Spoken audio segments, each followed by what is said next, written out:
Today's Cowboys Report is made possible by Roan. I'm rocking one of their polos, and you should too. Use code CHATSPORTS. Save 20% off at roan.com/chatsports. Before we get into some trade rumors out there, both away and for targets, so targets and candidates, will Dallas make any trade before the NFL trade deadline? 1 for yes, 0 for no. Let me know in the comments of today's show. Let's talk Travis Etienne. This one is very much back in the maybe filed under more hope than real feasibility, but I think it is at least worth mentioning part of this conversation here. A big reason why is that Tank Bigsby has absolutely broken out in Jacksonville. He has gone from looking like a terrible draft pick out of Auburn, being unplayable, to he leads the NFL in yards per carries. A flip just like that. It's been very impressive for him. I'm happy with the kid. Etienne, meanwhile, hasn't actually been bad, but has kind of been usurped in part because of injuries that we'll talk about here in favor of Bigsby. Bigsby's numbers this year are good. Etienne's numbers are good too, but Bigsby's numbers are just significantly better than what he's been able to put together so far this campaign. Etienne does offer some good pass-catching value so far this season. And it's very funny. Bigsby's not being used at all in the receiving game. Etienne's got 91 yards to the air, a bit down from what it was last season. His efficiency has actually dropped again. But he's been a little bit better, Bigsby, as a runner. In fact, so many big plays from Bigsby. Now, Etienne was a 5.1 yard per carry guy in 2022, was 3.8 last year, not particularly great, and is above 4, almost at 4.2 this year. The shoulder injury, I think, has limited him a little bit, which we will talk about in this video, because I think that is a undervalued conversation point that needs to be addressed. I think if you got a straw poll of every coach, GM in the NFL that like watches offense and watches backs, not like, the linebackers coach or maybe the tight ends coach who's not paying attention, I think you'd get 90+% in favor of Etienne's would be the best back on this Dallas Cowboys roster. That's what I think from a straw poll perspective. So would you trade for Travis Etienne if he is available, which is a big if? Y for yes, N for no. It is the pinned comment on this video. If the outcome's here on YouTube, take advantage of it. Head down there and let me know, Y or N.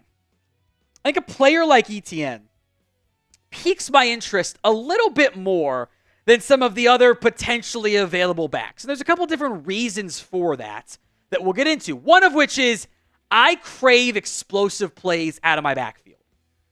I want guys who can turn a 5-yard gain into a 15-yard gain, a 10-yard gain into a 25-yard gain. I want the big chunk plays that I don't see this running back room ever get and haven't got consistently in a while, which isn't just the backfield thing, but got to have the speed for it. And Etienne does offer that. He's a 4.45 speed guy. He has explosive playability. He is athletic. He is fast. Etienne, meanwhile, the advanced stats have dropped a little bit from the last time we did this. But he's still above average in rush yards over expected. The yards per carry isn't great, but he is pretty high in yards after contact. He's top 10 there, which indicates it's an O-line issue. Explosive plays, he hasn't played in basically 2 weeks, so that hasn't changed and has gone down relative to the rest of the NFL. The success rate is higher than what you're accustomed to. Now, those numbers were higher before his shoulder injury, which I think has bothered him. Then he pulled his hamstring. He was consistently top 10, top 15 in those metrics we just showed you before the injury. That said, the injuries are a very valid concern. You have to consider that because he's been banged up a lot over the course of his NFL career. That cannot and should not be overlooked when it comes to a potential trade because hurt guys don't always end up getting healthy all of a sudden for you. Now, the bright side of why I'm intrigued here is he is under contract next year. He gives me some flexibility there. He isn't just a rental because I don't know if you want a rental at this point. Now, he's due $2.42 million this year. It's a prorated figure, so it's almost the vet minimum at this point. The 2025 salary is $6 million. It is his fifth-year option. It is guaranteed. It's kind of like the Trey Lance thing. Then he's a free agent. That's not that much investment. So and I'm being kind of cheeky on my side here, can I get him for a day 3 pick? I've got all those extra 5s and 6s. Can I send one for Travis Etienne? Maybe, maybe not. But that's kind of what I would be trying to do if I were the actual Cowboys. Now, today's show is made possible by Roan. Look, fall needs its own wardrobe for comfortable and coordinated pieces for a layered look with perspective. You need that warmth, and it's still extra breathable. Starchy, stiff workwear is brutal for you as the calendar turns into October, November, and December. Roan delivers. Seasons change, we change, and men's closets have changed too. The Roan Commuter Collection is the most comfortable, breathable, and truly versatile set of products known to man. They have premium pieces to elevate every occasion. Some of the world's most comfortable pants, dress shirts, quarter zips, polos, and blazers, all boost with functional performance properties. Roan's signature technical fabrics stretch in every direction, breathe, fight odor and the elements, and effortlessly work everywhere so you can stay calm, collected, even when life takes unexpected turns. Get unparalleled confidence without all the hassle. Every piece in Roan's Commuter Collection is made to coordinate and layer for an instantly elevated look. It is also 100% machine washable and features wrinkle release technology. That's why I wear it in as much as I can on air, because it's super comfortable. The Commuter Collection gets you through any workday and right into whatever comes next. Head to roan.com/chatsports and use promo code chatsports. Save 20% off your entire order. That's 20% off your entire order when you head to RHONE.com/chatsports and use code chatsports. It's time to embody your most confident self. Links in the comments section and the description of today's show. Let's talk safeties. Into the starting and others out there, to be fair, so I don't want to just credit/single them out, but I think it's a good conversation, why I'm doing it. Have mentioned maybe you bench or you even trade Malik Hooker/Donovan Wilson. I'm really disappointed by the play of my safeties this year. This was the first time I'm like, I got talent and I got depth. It is a good safety room. It has not been that. It's been actually kind of bad. And I think a good amount of us agree with that. That the play of the safeties has been, among many disappointing things, certainly one of them so far this season. It has not been nearly good enough. And that starts with your two starters, Malik Hooker and Donovan Wilson. Hooker has not been impactful. He looks a step slow to me. 2 pass breakups, okay. I think you can watch the film, you can do the analytic grades if you want to say. Play has declined. Donovan Wilson being the splash impact guy, haven't seen much of it of late. Doesn't look like the same impact player. I've seen a lot more missed tackles than I have seen anything else. That's frustrating. Now, you have depth behind them. You have Juanyeh Thomas, Markquese, and kind of, sort of, Israel Mukuamu, if you want to consider that as well. Now, I think you can play two of these guys, right? Now, I think Juanyeh Thomas, Malik Hooker are both more free safeties. Markquese, Donovan Wilson are both strong safeties. But pick 2 of these guys to play. Who are you starting at safety?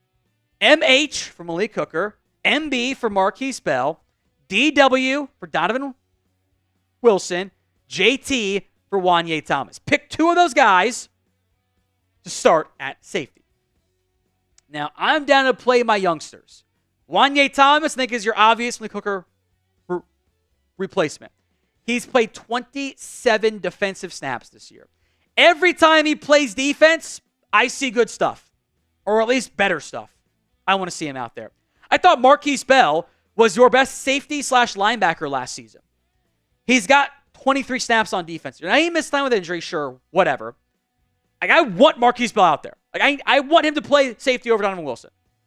They're similar-ish play styles, but you know what? If I'm going to be bad at safety, at least let me be young and athletic at safety. Because right now, I'm old and slow. Now, as for trading one of Malik Hooker or Donovan Wilson, as we'll get into, I wouldn't get my hopes up there. That's probably hoping for a little bit too much out of this organization as well. We'll break that down in a second, but if the Cowboys do make a trade, we'll have a video on it. I even went out of town this weekend to try to get the Cowboys to do something. It didn't work. Hit that sub button for more free Cowboys YouTube videos right now. Hooker's now spent 4 years in Dallas, which sounds crazy, right? I feel like it's only been like 2 or something. He's always been the last line of defense, and the results have not been very good. In that last defense, I've seen him get beat too much and miss too many tackles and no impact plays. Donovan Wilson, meanwhile, look, that 2020 campaign feels like a very long time ago, right? Even the 2020 campaign, which was good too. Donovan Wilson was a very high variance brand of football where he's making a big play or allowing a big play. He's allowed a lot more big plays than previous years. That's very frustrating. On the bright side, both of these guys can be moved on from with little to no problems. If the Cowboys release Donovan Wilson, they will save $5.35 million or $7 million after June 1st. Malik Hooker, $3.75 and or $5.75 after June 1st. So you can easily save over $8 million, over $9 million in salary cap space. They can easily do that. So a trade might not happen here. It's a little bit expensive, bad play. NFL teams watch film too. When we're talking about benching guys, you don't always find trade interest in the guys that got benched. But I do think this. Let's play Juanyeh Thomas and or Markquese. Let's play those young guys who I've seen, frankly, more flashes from compared to what I've seen from Wilson and Hooker so far in the 2024 NFL campaign.